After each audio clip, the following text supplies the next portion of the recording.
So what role has the media played in all this you talk about propaganda? Well, initially the media was easy to manage.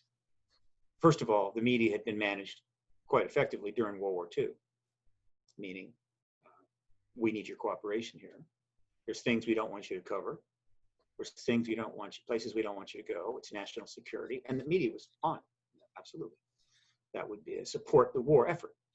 So once we win the war, going to the limited amount of media at the time, which was basically just city papers, though some of them were major papers like the New York Times, and 3 very nascent networks putting out 15 minutes of news a night and saying, look, we license you, we take your license, you're off the air, but we need your help. You need to stay out of this issue, stay out of the politics of this. It was not difficult. There just wasn't that much to deal with. And so they got the media on board early. Who they talked to, we do not know. Agreements that were made, we don't know. Probably verbal, no paper. But the media pretty much went along with it to the degree necessary. There were articles written. There were UFO-related articles written even in the late 40s, 50s. But the media never went after the issue as you would expect. They stayed behind the line, took photos, wrote up cases, things like that. And then, as time goes forward, the media grows and grows and grows. And you've got cable coming in the 80s and so forth. And it's getting tougher. And then the internet shows up in about mid-1990s, 95. I showed up in 96. Good timing for me. Yep. The internet essentially sealed the truth embargo's fate. It was only a matter of time. And they've managed to weather the internet for 20-some years, still maintaining this truth embargo, still not forced to confirm. That is extraordinary. And yet, if you look at the American election, particularly the last one, we're starting to see propaganda operate in America at a level probably unseen before, except wartime.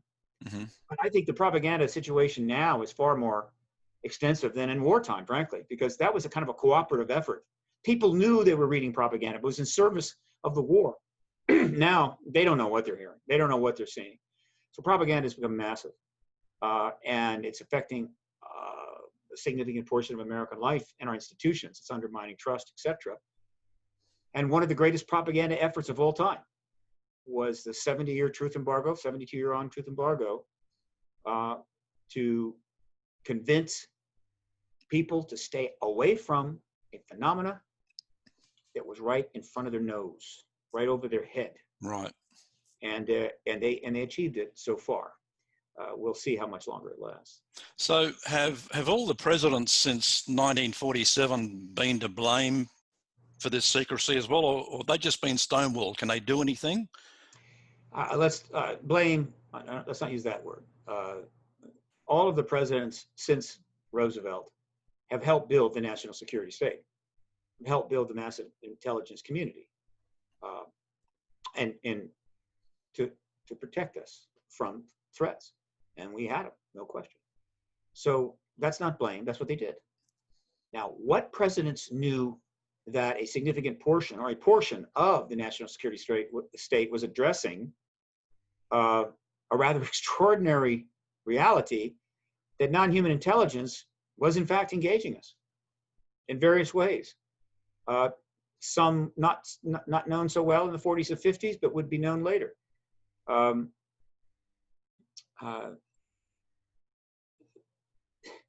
The situation was such that an awful lot of people had to put aside some very strong feelings about this. And then you had contactees that were having direct contact with extraterrestrials, some of which was unpleasant. They were had to be fully closeted. They couldn't come forward. They had no support. So the situation became toxic. And it also became a constitutional crisis, because politicians come and go, and they lie, and they're not trustworthy, a military intelligence complex doesn't come and go. It is fundamentally manned and womaned by people that make careers out of it. They work 30 years at the Pentagon, 20, 30 years in the military. They don't come and go. They value trust. They value truth.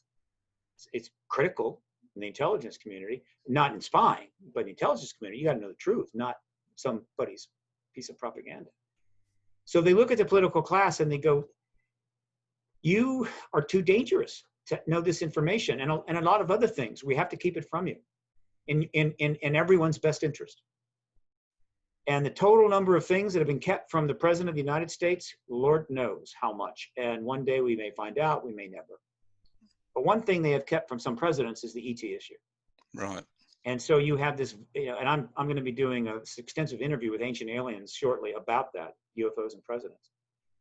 The history is being written up by Larry Holcomb, who's written somewhat of a comprehensive book. Got it right here. Wow. Presidents and UFOs. Yep. In fact, this is a book that Larry Bryan and I were going to write, but I sort of went into the wheels kind of fell off my cart and it didn't get done. But Grant Cameron has written a UFO storybook about the Clintons, which is significant. Yep. So what you have is, just to make it real summary very quickly, FDR briefed fully to the extent that anything was known. Truman briefed fully. Eisenhower briefed fully. With Kennedy, things start getting a little unsure because Kennedy was viewed with some skepticism by the military intelligence people, primarily because of his father. Plus, the election was stolen. I think the CIA knew it. He was a war hero, but they sandbagged him right away when he came into office, got him into the Bay of Pigs, a disaster. He was extremely angry about that.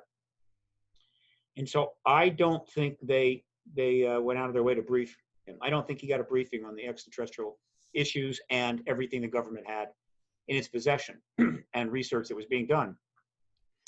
Though I think he figured something was going on. I think he figured it out.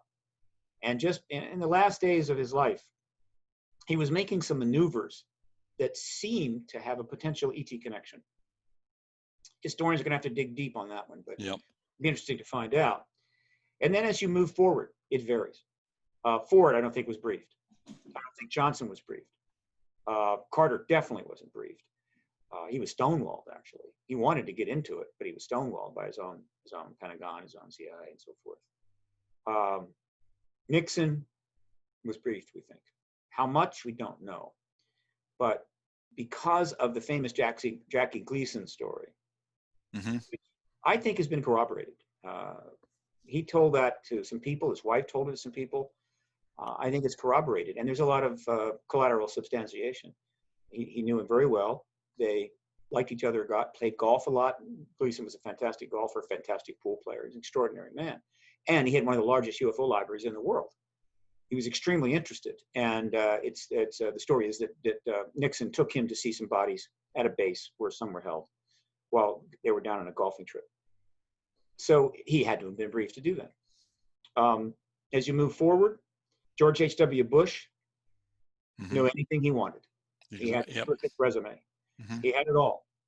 And so he knew, and he chose, obviously, not to engage the issue. Though I believe, once the Cold War ended under his first term, that he was the perfect candidate to now disclose in his second term. The first term was kind of a problem because of the first Iraq War. He had an 80% approval rating. They're not concerned. So we'll do it in the second term. We'll disclose, but we've got the president that will handle it the way we need it to be handled. He has the full understanding of national security issues. He's the perfect guy to do this.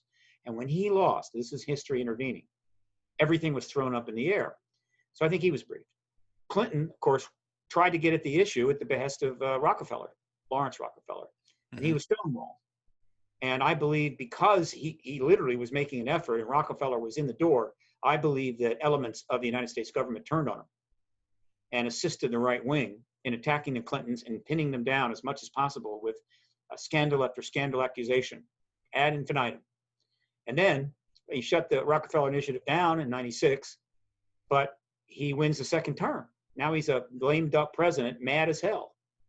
So fortunately for those that oppose getting the truth to the American people, he provided his enemies plenty of ammunition to take him down, and so they did. They tried to impeach him and nullified a lot of his political capital, though his popularity remained. Gore may or may not have been briefed. He had strong ties to the Pentagon. I think he would have been briefed if he won the election. We might have had disclosure under Gore, but not George Bush. George Bush was not Gore, and they were not going to brief George Bush, and his father wasn't going to, at least not right away. And when George Bush turned away from his father, turned away from his father's advisors, and went his own way, that shut him out. And then, of course, after Bush, we get Obama, and that gets complicated.